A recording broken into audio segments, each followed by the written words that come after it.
Hold on. Oh, that was weird. That burp went into my stomach. Oh, You know, I don't like that. I think we're just gonna go ahead and start the podcast with that because that was wonderful. Oh, don't start it off like that. No, Come on. definitely starting it off like that. That was great.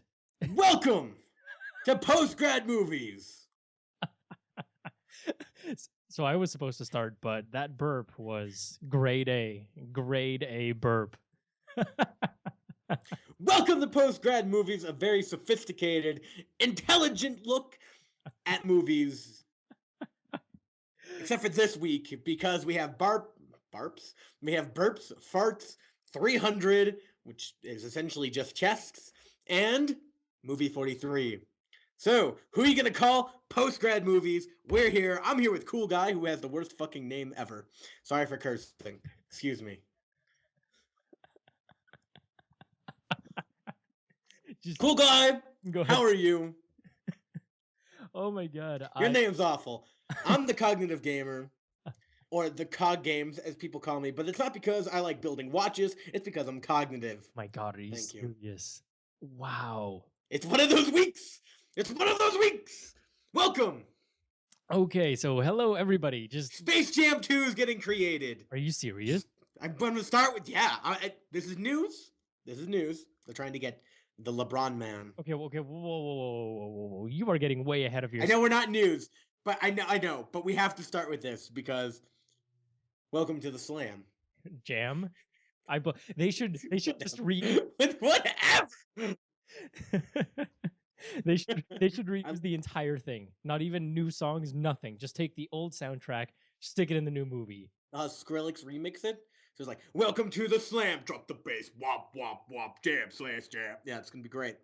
I'm all ready for it. 23rd century Space Jam. Because, it's from the future. But yeah, so Space Jam in the works, maybe. How? Sorry, I had to start off with that. We'll get to more news later. Whoa. It's a train wreck already! Derailed so quickly. No, okay, just wait a second. Time out. Okay, are they going to use the Looney Tunes? Yeah, of course they are. Who else would they use? Well, they're not really relevant anymore. Looney Tunes has that show on Cartoon Network that's pretty okay. Which one? I haven't watched Cartoon Network in forever. Oh, they have. It's called Looney Tunes. It's like a. What? It's a show. Looney Tunes are still sort of relevant. Huh. I mean, who would you rather put in place of Looney Tunes? No one. Like, who is that big right now? Adventure Time? Because that'd be weird. Pretty awesome, but really weird. Space Jam's just so okay. Whatever. We'll keep on talking about it later. Anyway, how was your week? Tell me things. It was pretty good. I'm currently on vacation in Colorado. Okay. So back home. Yeah. So which means I'm eating a bunch. So you're enjoying it. I mean, yes. I mean, let me go through my meal plans. Yesterday, for instance, for breakfast, I had some nice eggs. And then for lunch, I had a quesadilla burrito, which is they wrap a burrito in a quesadilla. What? Yeah. That sounds amazing. It's phenomenal. It was amazing. It was burrito gasms. That delivery was terrible. Yeah, you were trying really hard for going for the joke, and then you just missed it completely. So yeah, this burrito was phenomenal. And then for dinner, I had JB's, which is fried chicken, but some of the best fried chicken I've ever eaten in my entire life. Oh, nice. Yeah, located in Philly.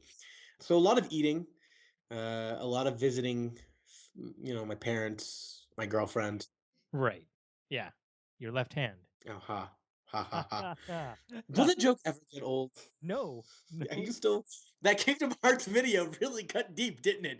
Just one-off joke of how this floating hand is your girlfriend, and all of a sudden, I was out of control. I've been making that left hand joke since podcast number, 5 or something like that? It was in the pilot episode. It doesn't exist. Also went to Teavana and got this wonderful tea maker. Oh. So enjoying tea, loose leaf tea. My eyes have been opened to the wonderful taste and experience that is loose leaf tea. Wow. And what makes it so wonderful, because, you can get tea in a tea bag or whatever, but this allows for experimentation. You could mix a little bit of this tea with that tea. It's like drinking potpourri. I'm a poet and I didn't know it. How does it feel to be just so hipster that you're metrosexual? I believe they're one and the same sometimes. That's true. And I believe Tivana is very much rich white person. It originated in Connecticut, which I also have roots from, and it's very much white people that have a lot of money.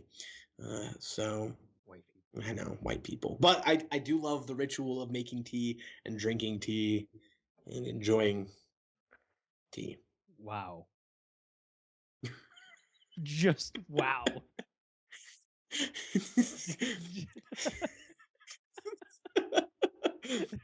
There's really no other way to describe this. I'm having some I forget what it is. It's like samurai something chai. It's fucking amazing. It's a tea gasm. Like the other thing was a burrito gasm. And then for lunch today I also had a burrito. A lot of Mexican food going on. You're just having the time of your damn life, aren't you? Woo! You know it. It's spicy up in here. I've been blowing off homework for like 4 days. Nice. 5, 6, 7 days. Yeah, I should probably get on that. But whatever, I'm having a time of my life, spending money I don't have, But anyway, so that's been my week. I have done nothing for society. I have done nothing productive. I haven't even really played games besides League of Legends, which, by the way, is phenomenal. Like, if you're going to get addicted to a game, League of Legends is a fine damn game to get addicted to. It's actually rekindled my relationship with Mr. Bone, who is our contest winner. So let's get that out of the way, huh? Oh, yeah, right. Yeah, that's true. That is. Or do you want to do that after you explain your week? No, we can do it right now. So, yeah, we had a bit of a miscount, according to me, because I accidentally put a 0 instead of a 1, so for one of the people. But the top people got 19 calls correct. So I basically went to the internet and I used a random number generator because I am cool that way and it makes me sound smart. And you could do that in Excel, right? Okay. I'm just letting you know. Yeah. Just no questions. No questions, Z. No questions, Z. All right. Sorry. So yeah, and then the winner was still the same person that I had declared the winner, or that we had declared the winner previously. So nothing really changed. But yeah, congratulations to Mr. Bone, William Joseph Bone, which we announced on our Facebook page. Right. And congratulations and thank you to everybody who participated. It really did mean a lot to us. Yeah, it was a lot of fun, honestly. It was a lot of fun.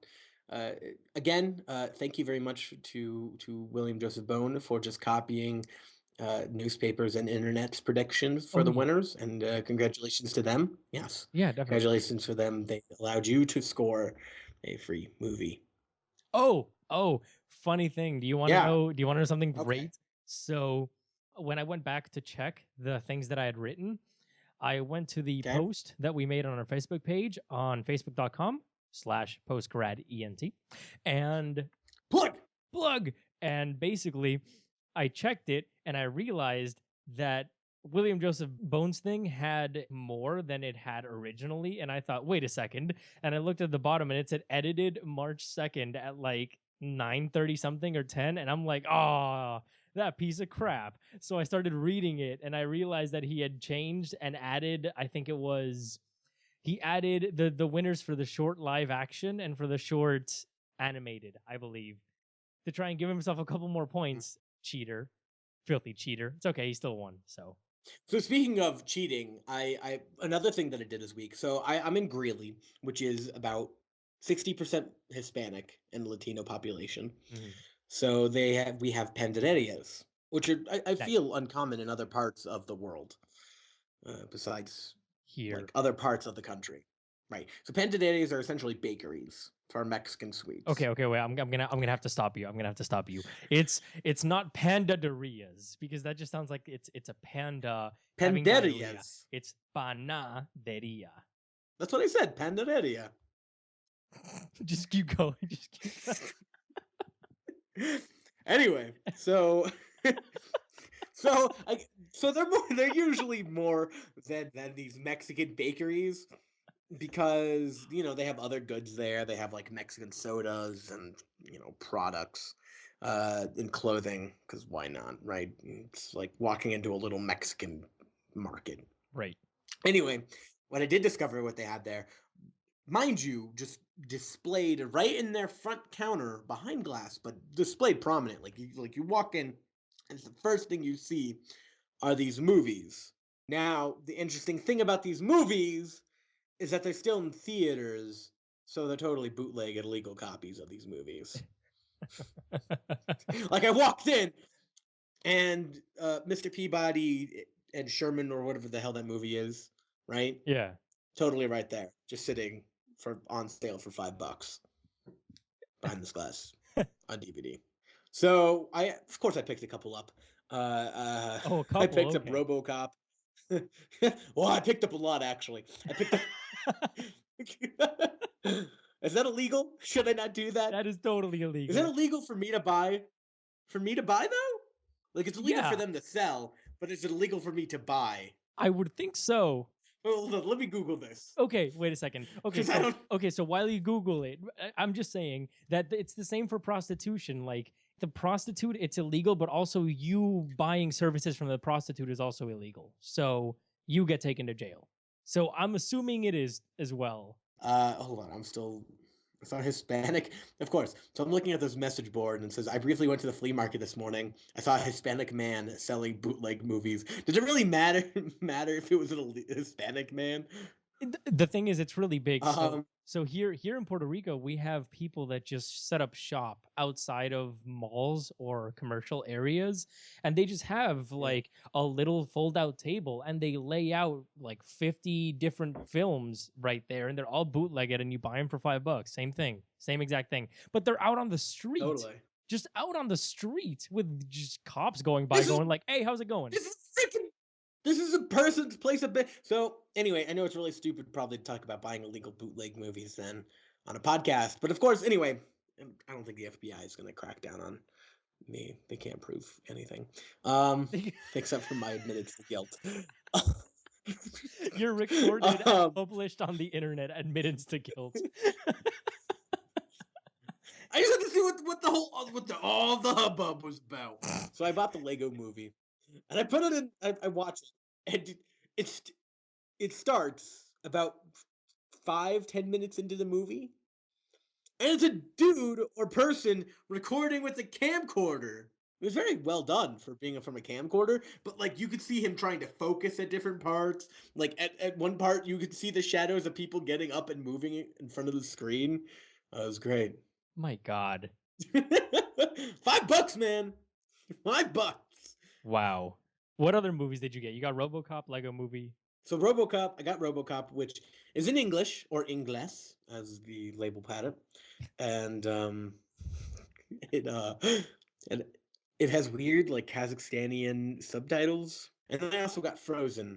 Oh. Now the Frozen DVD, that quality was fantastic. It looked like HD DVD quality. Nice. $5. Yeah, Frozen. the only difference is that there's certain. Yeah, exactly. And there's certain parts in it, though, that had weird watermarks that said property of Disney, do not duplicate. Right, yeah. Why would you even put that watermark on a version of something? I don't understand that. Well, it's because... If you're going to legally download that... The thing is... That's already kind of trouble, isn't it? Well, the thing is that those watermarks are on DVDs or Blu-rays or whatever that are basically sent... to critics or to people that have pull in certain places so that they can see the films without actually having to go to the theater. So they're basically promotional tools used by the studios, and they put those watermarks on there, and each watermark is individualized so they know who they sent it to. So if that video crops up somewhere on the internet, they can pinpoint exactly who they sent that video to and how it got out and all that jazz. Oh, well, anyway, but it was very good quality. It was fantastic quality. So, oh yeah, good on Frozen. If you go find a Mexican market, a panaderia, get the Frozen DVD because it's high quality. Oh my God. And if the FBI wants to crack down on me, I'll cut you a deal. I'll let you know which what Mexican bakery I went to and found this Bootleg Movies. Okay, you that deal. I'll let you know. They're probably long gone by now. I doubt it. They've been there for years, doing the same thing for years. I was just surprised to see, Son of God and other movies that literally just came out in the theaters, right, sitting there. So yeah, FBI, I'll cut you a deal. Don't worry. I'll be a snitch. I don't care. The bread isn't that good. So how was your week? How were the parrots? Well, the parrots were good. It was a good time. We did some, pretty usual stuff, but we started some heavy work because the person that leads the parrot area thing, like the actual project itself, he is starting his really big PhD research, which is a year of observations every single day. So every day we have certain parrots that we go find at certain times during the day. And then when we find them, we stick with them for about 10 minutes at a time, doing observations every minute. And then we catalog it. We grab information about the forest, where they were, the canopy, cloud cover, everything. So this is going to be going on for like a year. And that is some intense science right there, because it's basically like 5 birds that we have to find that day, trudge into the forest with antennas, find where they are, and then stick with them for a while and report every single thing that they do. So that sucks. Like, to the point where we see the bird, we spend 10 minutes doing whatever, observing, and then after the 10 minutes are up, we have to even like go to the tree, measure like the slope and to what degree the slope is of the ground, if the tree was on the bottom, middle, or on the top of the slope. And basically, after we're done with that, we have to walk up to the tree and go 5 meters north, south, east, and west of the tree, look up and say what percentage of the sky is covered by canopy. Like, that's how crazy the observations are. That sounds awful and tedious. Oh, yeah, it is insanely meticulous. It's crazy. Crazy. But yeah, definitely really interesting. Yep, that sounds wonderful. Oh, the other really cool thing that happened is that right now I can say this officially. So for a while I've been talking. You're pregnant. No. I've been talking to some people and all that jazz, and working with a family member who's an actor. And basically, he's pregnant. I finally had a meeting with a person that leads like a performing arts school, and it is official that I will be the translator for the play, the Broadway play Red. And that play is written by a Tony Award-winning playwright, and he actually won his Tony for that play in 2010. And it's really funny because I'm not a certified translator, but I'm going to be doing the official translation. And it's one of those things where I'm going to try. Are they paying you? Yeah, it's paid and everything. Oh, okay. And basically, as soon as I finish the translation, it's going to be sent to him, and he signs off on it, and then we perform it over here. So that's pretty cool. Yeah, it's going to be like, as soon as it's done, it's going to be for like the Institute of Puerto Rican Culture and blah, blah, blah, and a bunch of other things. So they're expecting this play to go really far, I suppose, as far as Puerto Rican plays are concerned, in the state. So it would be really, really cool. And we'll see how it goes. So is this a play like about old people shooting bad guys, like that Bruce Willis movie? No, that was. Or is this the Taylor Swift album? Oh God, no. Yeah. No. Set to ballet. Is it about helping AIDS relief because they have all those red products? Wow, the Bono ones. You are just okay. Yeah, I'm just gonna sit here. You can go ahead and keep going. I can't think of anything else that's red. But congratulations, that's pretty cool. Yeah, definitely. And well, the play is about Rothko, who I don't know the people that listen to this thing if they know who that is, or if you know who Rothko is. Rothko was just a really famous painter in like the 50s, 60s, and all that jazz. And basically, it's written by this guy called John Logan, and he does plays and he also does movies.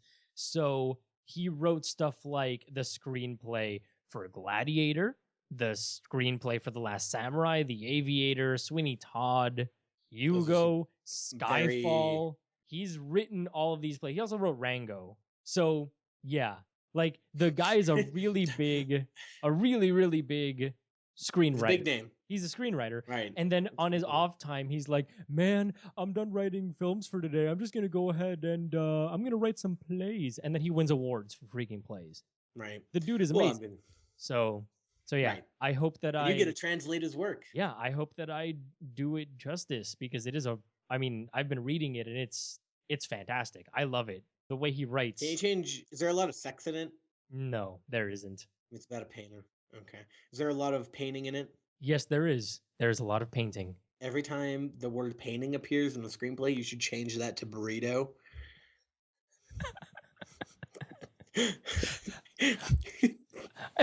You're just eating all those burritos. The main character, Joffrey, messed with your moves head. over and begins to burrito. Who translated this? How did this get through? It's basically the How I Met Your Mother thing, covering up marijuana with sandwiches. Yeah, perfect. No. But anyway, painting as burritos. Yeah. No. I'm sure you'll do a very professional and anal job, like you do on so. most things, which is a compliment, by the way. Not a backhanded one. Man, that sounded worse than that. You will do a fantastic job. Well, I am anal. Wait a second. So anyway. Yeah. Apart from that, I'm trying to compliment. Damn it, it's very tough, apparently. You're gonna do a great job. Your name sucks. Well, can you please sign off as translated by cool guy? No way. What are you, a DJ? Did you just pick up a dude off the street? Did he happen to be in a biker gang? Puerto Ricans. No, you should put your real name there. That's probably pretty smart. Jesus. Anyway, the point that I'm trying to drive home is that the Performing Arts Center thingy that I went and talked to the guy in was right next to the movie theater, and I went to watch 300 afterwards. That is what I was trying to get at. Wow, good transition. All right, so let's talk about 300. Okay, so here we go. Jeez. Was it Rise of an Empire? Yes, 300, Rise of an Empire. Rise of a Transition. Should have been this way. It was right next to this strip club, a male strip club, where I saw a lot of bare-chested men, which reminds me of the movie 300. So anyway, on IMDb. Yes. Okay. So on IMDb, it's got a 7.1. On Rotten Tomatoes, it's got a 42 with a 43% top critic score. And on Metacritic, it's got a 47%. It is directed by Noam Murrow.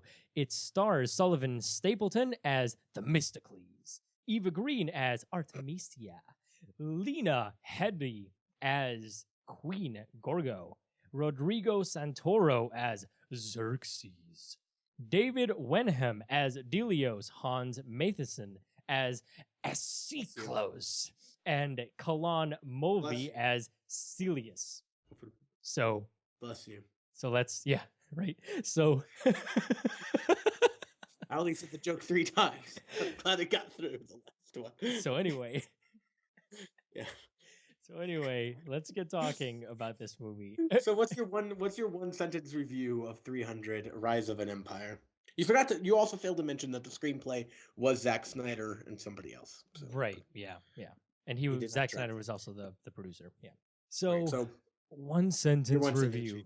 Trying very hard to be 300, but not quite there. That's all right. My one sentence review. Yeah, no, I got it. Yeah, my one sentence review would be a chest-obsessed movie that plays out exactly like 300, but on boats. Yeah. Yep. It is 300 on boats. It is totally that. Which is cool. Like, don't get me wrong, that movie was pretty badass. My father's one sentence review was, that movie was badass. So right. Okay, so let's get talking. He also mentioned that the boobs in the movie were fantastic. Well, I mean, they were. It's Eva Green, so yeah. What other movies is she in? She's been in, what was it? She was the one freaking chick from like the Victorian era. Casino Royale. No, that's a big one. That's not what I was referring to. That's Eva Green. Well, yeah. That's totally her. Yeah, it is her, but that's not what I was going for. Sorry, I was going for Camelot. That's what I was. I knew you weren't going for Camelot, the movie, the TV show. No, the TV show. Yeah, that one. And she was also the chick in the Golden Compass, but we're not gonna talk about that. And Kingdom of Heaven. Yeah. So that was a good director's cut. Anyway, it was. So yeah, that movie. This is a sequel. That's basically what it was. Though in the beginning, it started off great with Xerxes putting the giant axe to Leonidas's head. That was cool. Like, okay, can we talk about his transition from really crappy son to Xerxes? Because that was awesome. That was really cool. That was fantastic. Man, he lost a lot of hair. He did, but he lost all his hair. Oh, and started wearing no clothes. I loved it. I loved it because part of what I loved about 300 was the fact that it was like mythology and a hyperbole to the max. And yeah, it's really good. And that transition to turning into Xerxes was fantastic. He just into the water, then he comes out as a new person. I was like, yes. And then it was kind of downhill from there. So, you know. No, I thought some of the action was pretty solid. Well, yeah. I mean, the fake blood was a little weird. But I mean, there's a lot of moments like, whoa, that was pretty cool. Definitely. Like when they crash the boats into the walls of the cliffs and they like fly over the cliffs and the camera pans with it. Oh, yeah. When the dude jumped and the camera followed him. Yeah. Oh, that was so cool. Yep. No, I agree. There's a couple really great moments, but it was one of those things where I think it was trying to distance itself from 300 when it should have really tried to go closer with 300. Because did you notice that a lot of 300, the original movie, was very stylized and there was almost no shaky cam? It happened in a couple parts, but most of it was slow motion and or pans, tilts, or dolly shots. So basically, a lot of dolly shots. Yeah, so basically the camera was capturing these people fighting from sort of far away and then moving with them. However, in this movie, it was all basically shaky cam while they were fighting, and I did not like that. I mean, it was cool, but I think it was trying to capture, being on the ocean. You have a lot of waves, you're moving constantly. I mean, that's the opinion I got, was the fact that you are on the ocean. You're on a boat, fighting other people that are also on a boat. Well, yeah, but imagine difficult. Yeah, but then why, when they were, on the boats rowing and stuff, the camera was still? It was only during the fight sequences when the camera was shaky. They to increase action. No. Fighting intensifies. No. Let's throw more memes into this. No, because I think we're uncreative people. I think that they should have tried a little bit to maybe, live a little bit more in the spirit of 300 and keep it with those types of shots. And I think they should have started off with not choosing Noah Murrow to direct it, because Noah Murrow, literally the only other thing he's done is Smart People. So let's get that out of the way. And that movie, Smart People, has the main character from movie 43 in it. Okay, so we're gonna start with that. Okay, well, movie 43 was a weird anomaly. So what is Smart People? What movie is that? It's like the comedy thing where the dude is lonely and then his wife comes in or something like that. I didn't go watch it. I saw the trailer and I was like, that's garbage right there. It looks a little... I was going to say, it looks exactly like Sideways. It's because it's from the same producer. Yeah, my point is, I saw the trailer for Smart People and I did not think it was going to be a good movie, so I didn't go watch it, so it doesn't really matter. The point is, Noah Murrow, I don't think, was ready to direct this kind of movie to its full potential, because this movie could have been... but he was cheap. It could have been way better. Probably. It could have been way better. Just imagine it. Imagine a sequel to 300 done by Snyder himself or something like that. And all that jazz. Oh, that would be terrible. No, 300 no, with not Snyder. Anybody but Zack Snyder. Dude. Anybody but Zack. 300 with Snyder. You stop it. 300 was 300 him. was... Yeah, I know. I know it was him. I know. But... It was awesome. It was great. I love 300. Zack Snyder. I've lost all faith in that man. Why have you lost all faith in him? Why? Sucker Punch. The new Superman. You didn't see the new Watchmen. Superman. I liked watching. I don't know. I don't need to watch it to know.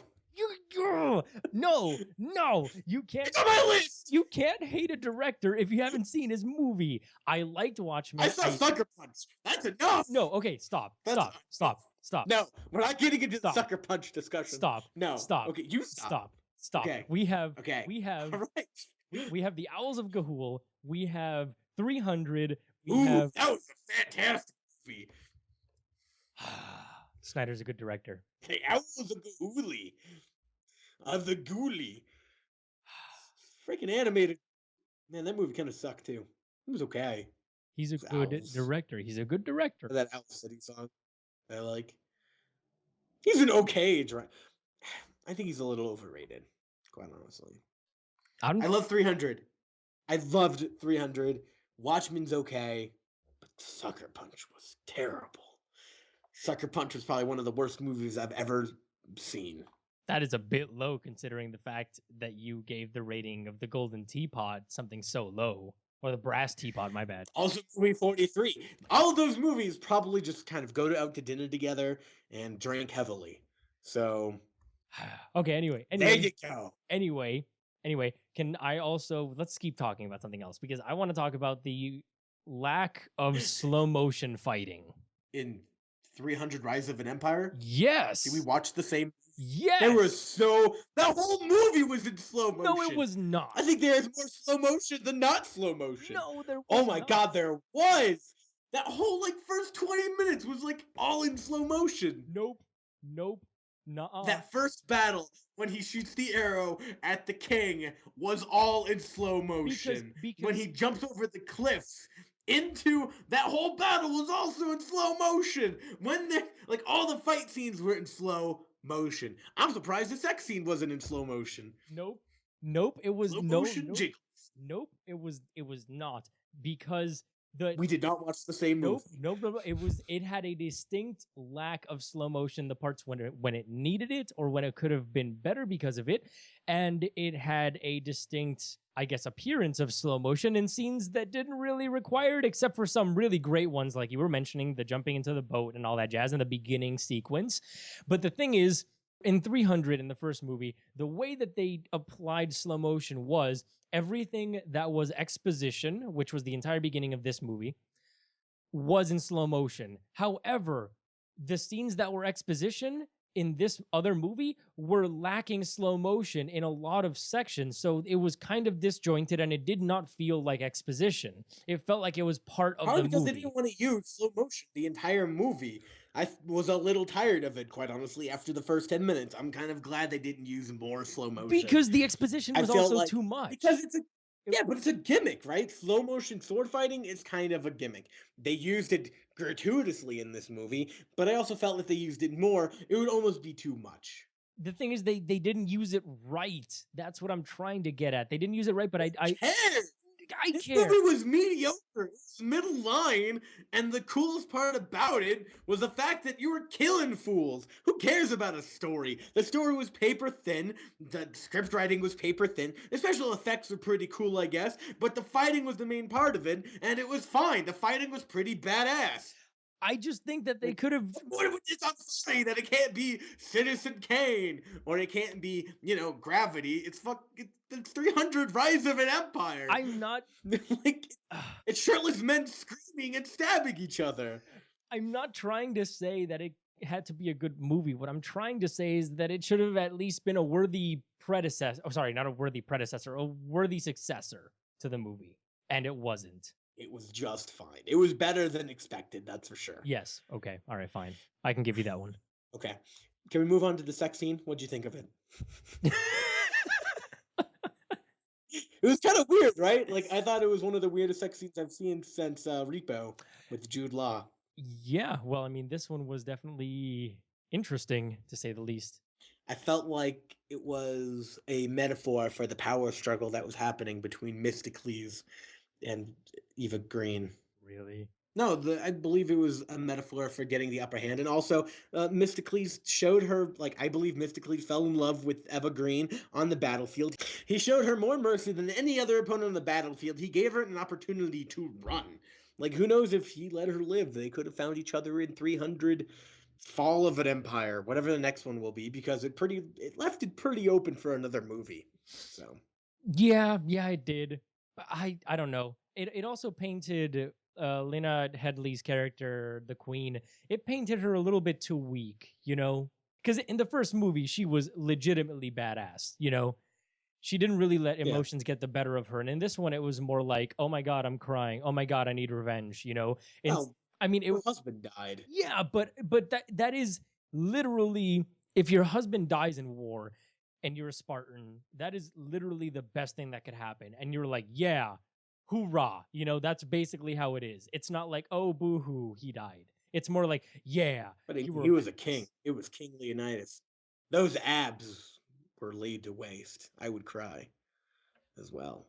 Point is, it could have been a lot better than it was. That's what I'm trying to get at. Yeah, but it was a lot better than it could have. It was also a lot better than it should have. You're right. So If anything, I would change my one sentence review to be something like the sequel that really didn't need to be made, but it's kind of okay. yep. I'm I'm almost guaranteed there will be another. It's already made $140 million in box office, which is 30 million profit over the budget. Well, that's because Eva Green just attracted everybody with her wicked charm. She was great in the movie. She was great. She was. I really enjoyed her acting. Yeah, she was.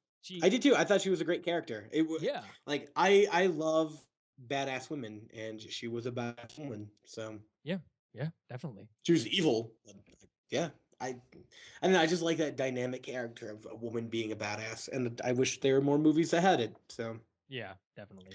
All right, so 300 Rise of an Empire. I'd probably just buy it from the Mexican bootleg shop. So you've gone from openly admitting that you buy stuff to telling people to buy it. Good job. You are on so many lists right now. Okay, fine. It's a rental. Is that better? Yes, there you go. Redbox or Rojo Caja, if you will. Is that actually what they call it? No, in Puerto Rico? No, it is not. Anyway, so do they have red boxes in Puerto Rico? Yeah, we do. It's a big business. Oh, that's cool. Are they called red boxes? Yeah, it's the same. It's the equivalent of, I don't know, like McDonald's. Let me see no, not McDonald's. Let's say Kentucky Fried Burger Chicken. King. If Kentucky Fried Chicken would come to Puerto Rico and then they would have their name not be KFC, they would have their name be like Pollo Frito de Kentucky, you know, like that kind of stuff. They're not going to do that. They're going to keep their normal name. That rolls off the tongue. Pollo Frito de Kentucky.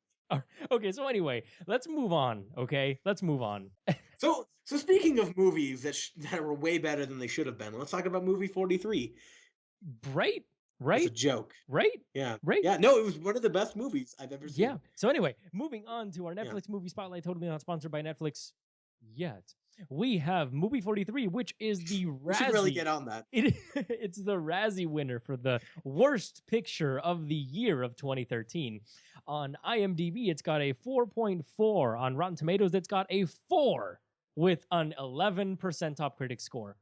And on Metacritic, it's got an 18%. It is directed by, ready for this?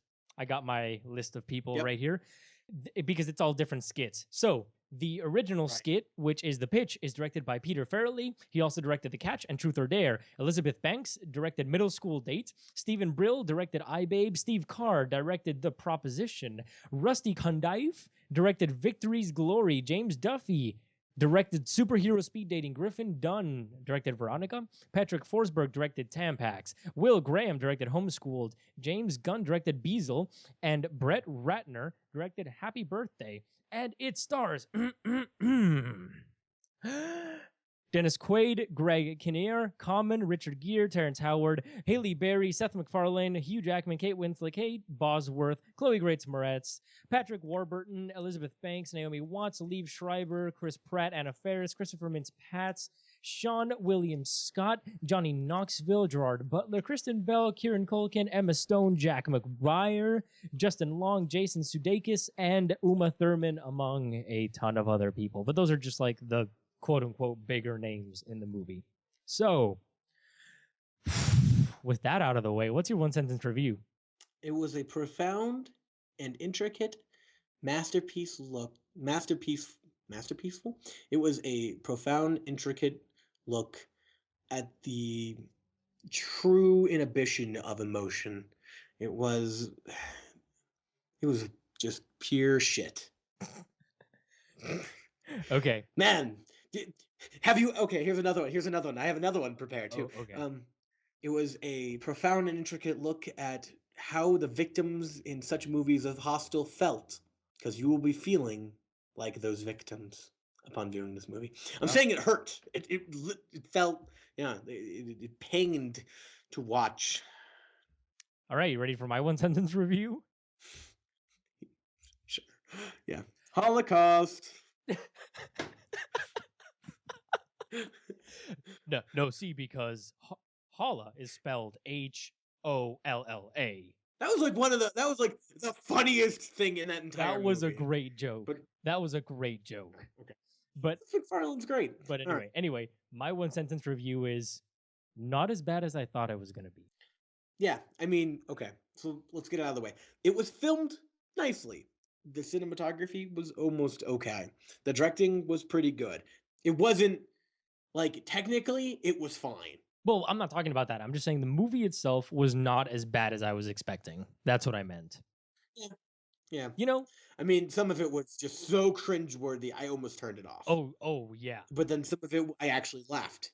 Like that very first skit with Hugh Jackman having a pair of testicles attached to his neck. That was pretty okay. Oh my god, that was the entire time I was basically. That's probably the best one. I was like Kate Winslet the entire time. I was like, huh? Does no one else see it? Huh? Really? I was kind of laughing. I was like, "This is actually sort of funny." Is it cold? Like, is it cold in here? Like every single. That was really funny with the balls like tucked up into his. Oh god, the makeup was great too. But honestly, yeah, I mean they really look like testicles. If that movie was broken up into 12 smaller shorts and then put on the internet, I thought it would be fine. But as a movie that if I had to pay money for, I would be pissed. Though, admittedly, the underlying story for the thing was this is an like Dennis Quaid, I need to get back to be a good star or whatever. And then he basically holds the dude at gunpoint, giving him really awful skits that he came up with that are absolutely terrible. Yeah, so they're supposed to be. And the point is, a lot of it was hit or miss. Well, that's the thing. The point is that these skits were supposed to be awful, and that you're holding your audience at gunpoint. So because of that, I realized that because that makes for a great viewing experience. It's not that. It's just the fact that I can understand where they're coming from. I can understand what's going on in the movie, and I guess I can appreciate it a little bit more. Which is why I'm saying that it's not as bad as I thought it was gonna be. If you wanted an introspective look at the movie business, watch Rubber. Like that's what that entire movie was, and it was actually decently good. Right. Yeah. Definitely. But I mean, the point is, the entire movie is a metaphor, I suppose, or I mean, it's not a metaphor. It's a very literal. Like it's not even sugarcoating it. It's saying this movie is awful because the producer didn't even want to talk to Dennis Quaid after he heard the first skit. He was like, "No, Kate Winslet would never do that." And I was like, "That's really funny." Because when he said that, I mean, just the cleverness of that. The fact that they had actually used Kate Winslet, and then he was like, "No, Kate Winslet would never do that." Like some of the things that they had written were genuinely funny, and I wasn't expecting it to be funny. I was expecting it to be really craptastic. And then you see the iBabe skit with Richard Gere, and you're like, "Turn this movie off. This is horrific." Yep. This is the worst crap ever. Yep.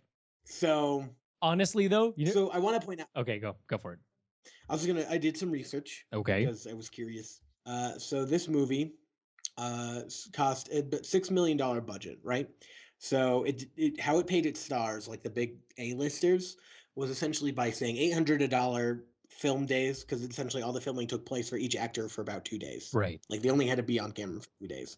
They got paid $1,600 if it was 2 days, and then they got offered a cut of the profits.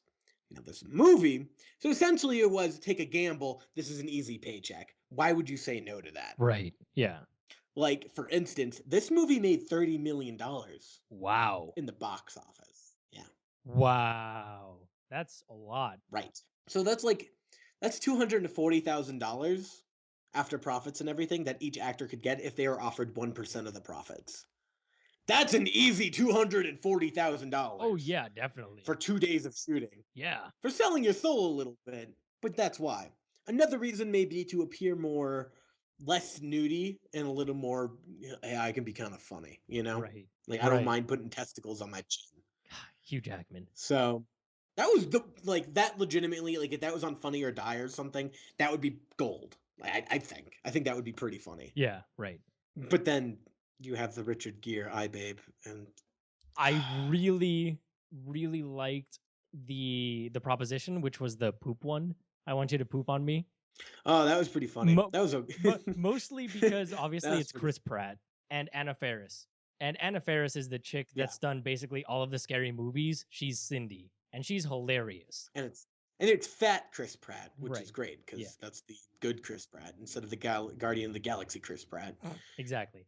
And I don't know, there was just something so funny where it was basically like the way that you say it, it's not like we're not going to have sex, we're going to make love. And it was just that type of terminology, but for pooping. And it was just the weighest thing.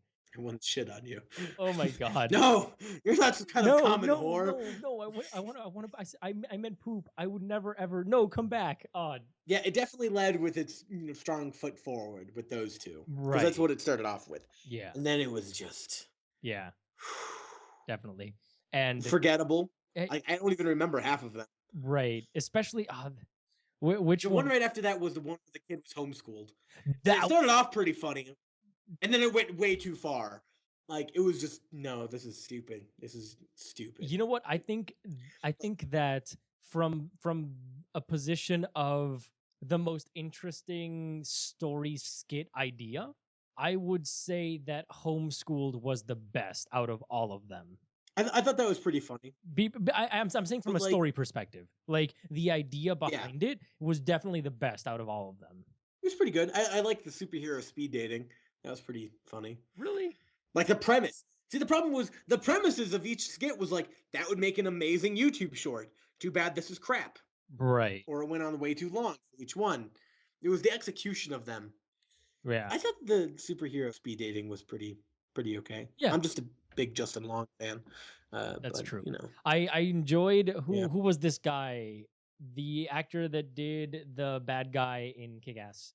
I forgot his name. It's Christopher Mintz. Oh, McLovin. Yeah, McLovin, that guy. I think his name's Christopher Mintz.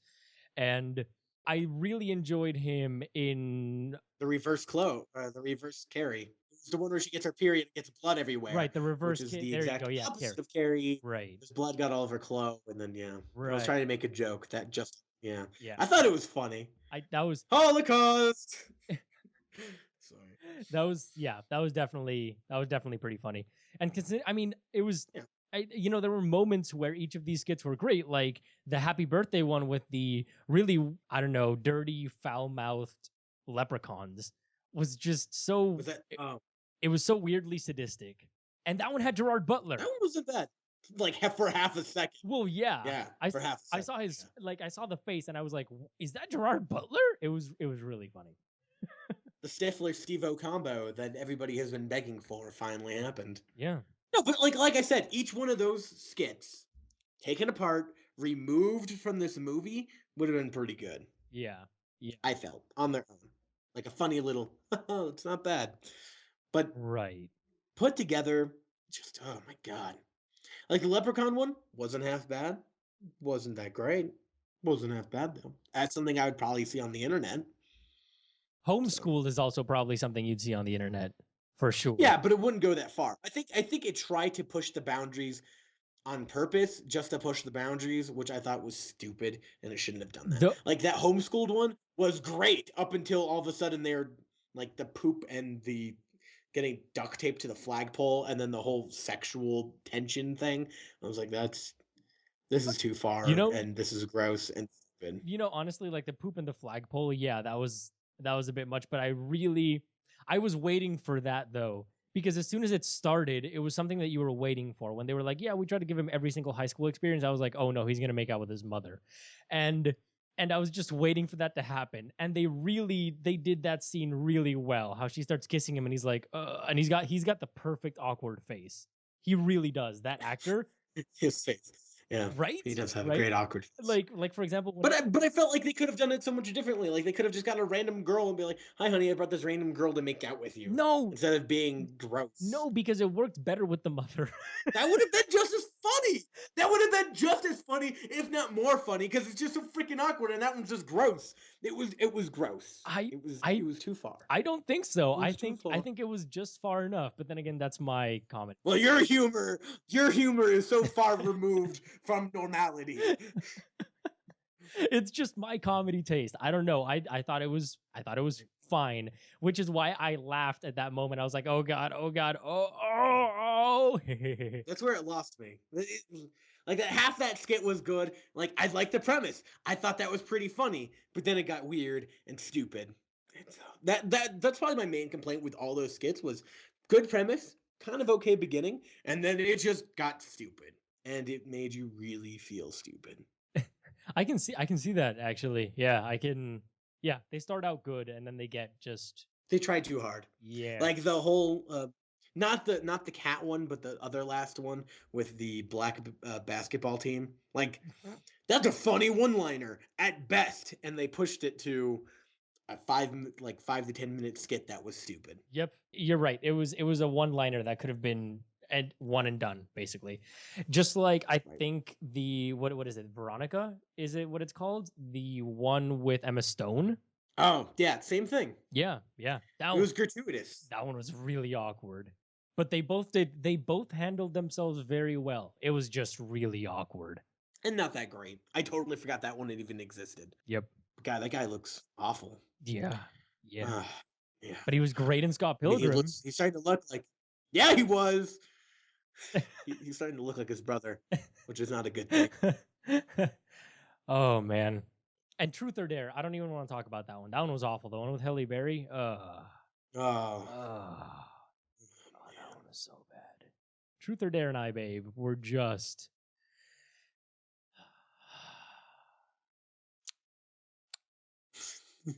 How about Beazle, the stupid cat one? That one was also pretty bad. Did you know that the actress that did that, Elizabeth Banks, she was the girlfriend or whatever. She also directed the middle school date one, the one with the period. She directed that one. See, that one was pretty okay. Yeah, definitely. No, I thought that one was pretty funny. Oh, yeah, but Beazle was just weird. Just awful. Oh my god. Yeah, it was like Ren and Stimpy-esque, which I was never a huge fan to begin with of Ren and Stimpy. So it was Ren and Stimpy. It was totally Ren and Stimpy. It was like it was trying to be that, and then it was just bad. Just bad. Ugh. But the middle school period one, I was like, that is an awkward scenario, and that's like it just reminded me of that King of the Hill episode where Bobby's girlfriend, I always forget her name, but she's the neighbor, and there's an episode where she gets her period, like while her parents are out of town, she's staying at their house, and it's just one of the funniest episodes of King of the Hill. Yeah. There's Kool-Aid everywhere. Like, oh man. See, oh my god, when the kid was just scratching it and smelling it, I was like, oh god. See, that's when I was like, that is really stupid, and this is too gross. But then McLovin comes out and he's like, oh my god, we need to save you. Like when they're just panicking, he's like, you've lost so much blood already. Like, you're dying. And I'm like, oh, that's perfect. See, again, that would have been a great one-liner. That would have been fine. It's too stupidly long. Yep. It just went on way too long. I like how the father had to get a camping tarp to put down on the car. So fuck that movie. Okay. So don't watch it. Like, if there's a way to watch a couple of the select shorts, just by outside of the realm of this movie. Yeah, like I would probably say watch the Hugh Jackman one if you're feeling raunchy and just like what the like WTF. Yeah. Definitely WTF. I'd watch the Poop on You one if you're 14 years old. I would watch I would probably watch the middle school period one again if you're 14 years old. And I can't really think of another one that's good. Honestly, personally, I would actually recommend Homeschooled if you are of my very dark comedy taste. Very dark comedy. I thought the first half was pretty funny. Like when he's doing the laps and then the dad just throws a dodgeball at him. Yeah, but like that was pretty funny. Yeah, but you were expecting that. The thing is when they go too far, because that was the point of it. It was like, oh, they're doing it normally, and then they started escalating and going too far. And then it got really, really dark and really funny. So I enjoyed it. It did not get really funny. I completely disagree with you, and I love that type of crap, but that was just gross and weird, and I didn't like it. I thought it was it was like, we have this premise that's pretty cool. What's some things we can do with it? And they just ran out of ideas and instead went stupid instead of creative. No, they took it to the extreme. It was bankrupt of all, which is like, it was almost obvious where you're going to take it. I mean, you even knew where it was going to go, and it went there, which I feel makes it devoid of creativity. I don't think so. I think you want if you can find it.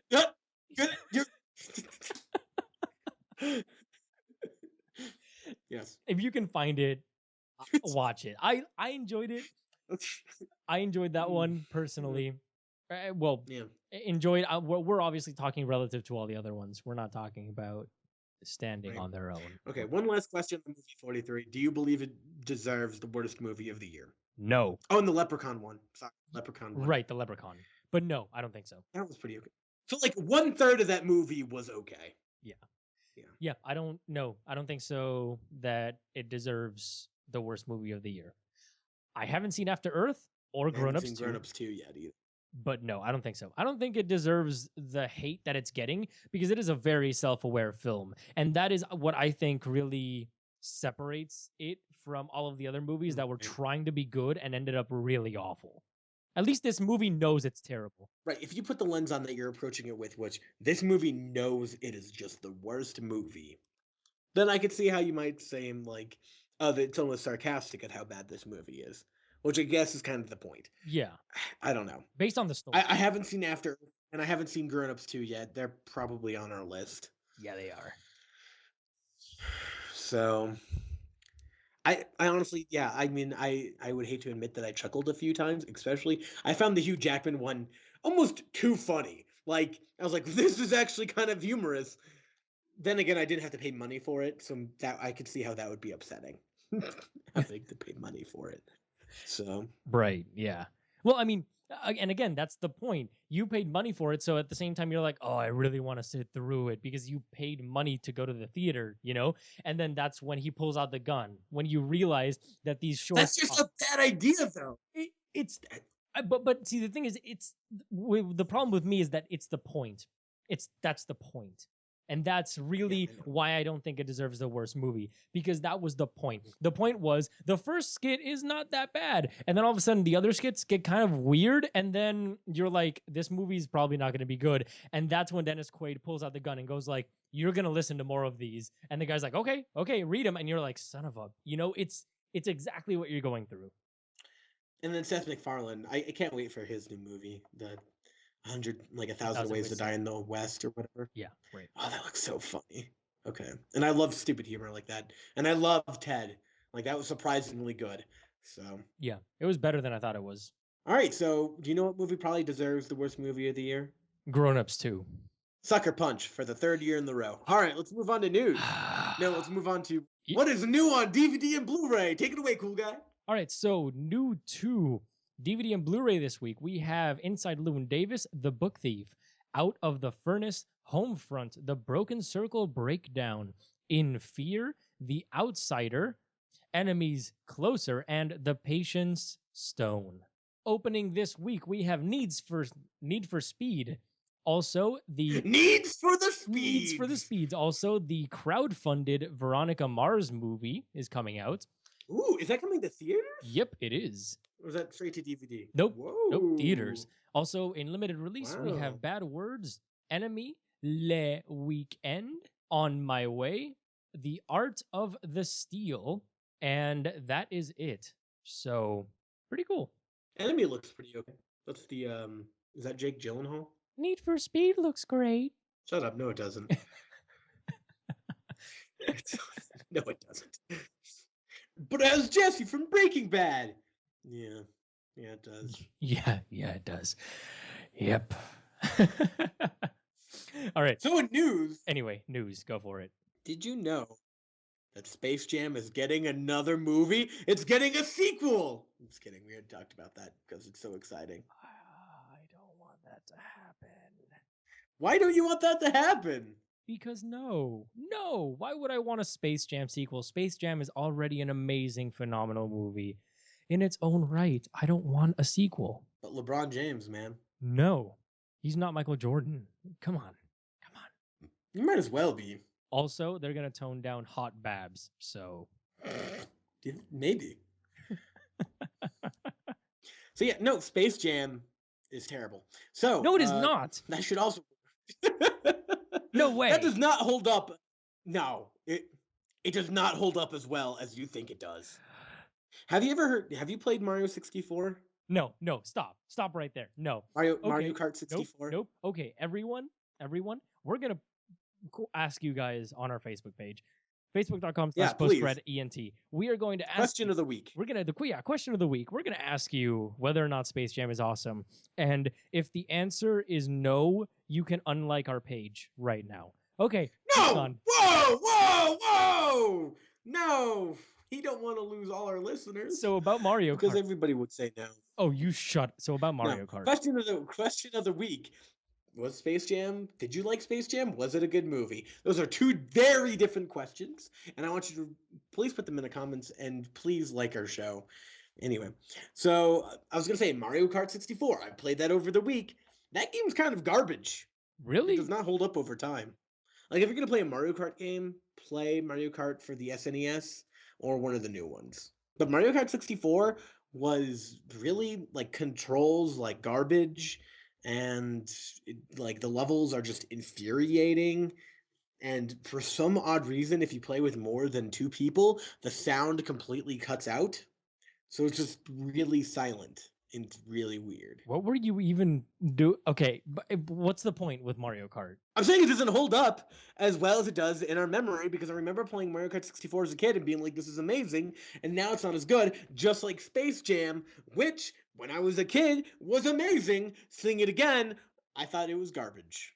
And speaking of garbage, let me just roll right into my very first news story of Amazon Prime gets its first price increase in 9 years. Oh, crap. Really?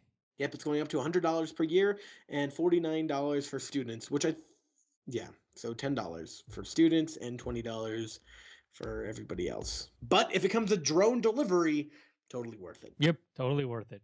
I agree. And besides, I really got my money's worth out of my Prime, so no complaints here, honestly. If you are going to be using the service, it is totally worth it. Totally to get that free shipping. And 2 days, totally. It's invaluable. Yeah, same day delivery on like for things that just came out that day. Like that's amazing. Oh yeah, definitely. Especially if you pre-order movies, because they will arrive on the day when they're released, just right there. Yep. And you also, or even the day before. Yeah, and you also get Prime instant videos, so those are also pretty great. I know I've seen a couple things through Prime. Then. So anyway, go for it.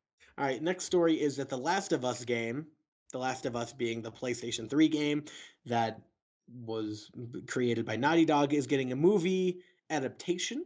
Wait, is Ellen Page in it? No, Ellen Page will probably not be in it. They haven't announced anything as far as director or who will star in it or whatever. Essentially, they just said they're making a movie of The Last of Us, and it's supposed to be an adaptation of the game. All right, cool. An adaptation says to me it'll be the same story. So, yeah, I think it'll be pretty good. That game was amazing. Probably one of my favorites ever. So, yeah, hopefully it's good and puts game movies back on top where they never were. All right, let's move on to Rooney Mara cast as Pan's Tiger Lily. So Rooney Mara is to play Tiger Lily in Pan, and Pan is the new Peter Pan movie from Warner Brothers. Oh, I was like, who is what? What? Oh, okay, so now I get it. Right. So it's like a new age Hook, essentially. Yeah. That's an interesting casting decision. So, set in World War II, the story follows an orphaned Peter Pan who's kidnapped by pirates and taken to Neverland. Once there, Peter attempts to save. Peter Pan then has to save Neverland. The Pan's cast include Hugh Jackman and Garrett Hedlund, and Joe Wright will be directing. Interesting. So it's not. It's going to be devoid of magic, basically. I mean, who knows? If it's anything like Hook, it may have some magic in there, but for the most part, it'll be grounded in reality. If that's the vibe it's trying to go for, it probably less fantastical than Disney, for sure. But I mean, who knows, right? Like, this movie's not coming out for another year, right? So yeah. All right, Sony picks up the movie rights to a graphic novel, The Hellfighter, from World War Z author Max Brooks. So Max Brooks has a comic book, and it will be turning into a movie. Cool. That's going to be interesting. Is the comic book even out? I've never even heard of this. Yeah, neither have I. But I mean, the guy's pretty good at stories, so hopefully they don't butcher it like they did World War Z, the story, that is. Whoa! Oh, the story. Yes. That movie was pretty okay then. It was. In its own right. It was. Yeah. So Liam Neeson had the opportunity to be the new James Bond, but he turned it down. I don't think he would have been right for James Bond. Really? I think he would have been pretty good. Nah, I don't think so. He's not suave enough. Compared, this is before, around the same time they were trying to get Pierce Brosnan. This is not the new James Bond. Okay. So to choose between Neeson and Brosnan, I would way rather have Neeson, I feel. So. All right. I mean, Pierce Brosnan was terrible. Yeah. As James Bond. So. And the new James Bonds are pretty good. They are not pretty good. They're fantastic. Specifically Skyfall. Yeah, with what's his face in it? Craig? Yes, Daniel Craig. Yes, I call him Craig because we're cash. All right. So the last piece of news, Gasm, is the Lego Movie 2. Oh, really? Do tell. Picks up a director. So not only is the Lego Movie getting a sequel, it will have a brand new director because Phil Lord and Chris Miller, the one who directed the first Lego Movie, they're not doing the second one. But Chris McKay is, and he co-directed it with Phil Lord and Chris Miller. Chris McKay does Robot Chicken. All right. Which makes a ton of sense. Robot Chicken is a bunch of comedic skits with toys. Yeah. So. Yeah, but man. Phil and Lord he helped direct the first Lego Movie. I know. They're the pun masters. Fast wit, right? But I feel that Chris McKay can pick up the spirit in the second one. We'll see. I really like Robot Chicken. I really like Robot Chicken too, but we'll see again. And they're still writing the script and everything. So news, Lego Movie out on bootleg DVD this week. So all right. Okay, so with that, we are done. So if you want to get any bootleg movies, you can just go to Greeley. And I am Cool Guy. He is the Cognitive Gamer. You can follow me at the WritePad, WRITE, as in writing. And you can follow him at Cognitive Gamer. So yeah, he also writes blogs, right? I do. I'm on IGN.com. I just wrote a blog this morning about the PlayStation 4 camera and how it's totally overpriced. And there's absolutely no stock of it, even after 5 months. And then you can find me. You can find me on electricfeast.com. I will be writing a review for Infamous Second Son when it comes out later this month. So keep your eyes and ears open for that.